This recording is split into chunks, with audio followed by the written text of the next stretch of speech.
حبايب قلبي، يا رب تكونوا بخير. انت عايش ليه؟ ايوه زي ما سمعت كده، انت عايش ليه؟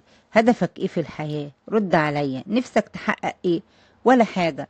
انا حتى لما باجي اسأل اي حد لما تكبر تبقى ايه، عايز تطلع ايه، ما بيعرفش يجاوب، علشان ما فيش هدف في حياته. حياته عبارة عن نوم وخروجات واصحاب، وقت فاضي، وقت عنده فاضي فظيع بيقضيه قدام شاشات الموبايل. نفسك تبقى ايه؟ حالتك النفسية تعبانة، مش عارف انت عايز ايه، مفيش هدف في حياتك، مش حاطط هدف لحياتك ولا عايز تحقق اي شيء.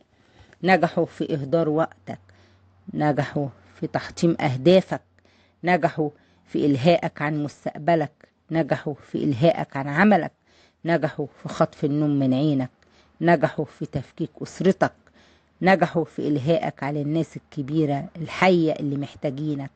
فأصبحت أنت الحاضر الغائب، الحي الميت، الراس بلا عقل بلا شعور بلا قلب، إنسان للنسيان.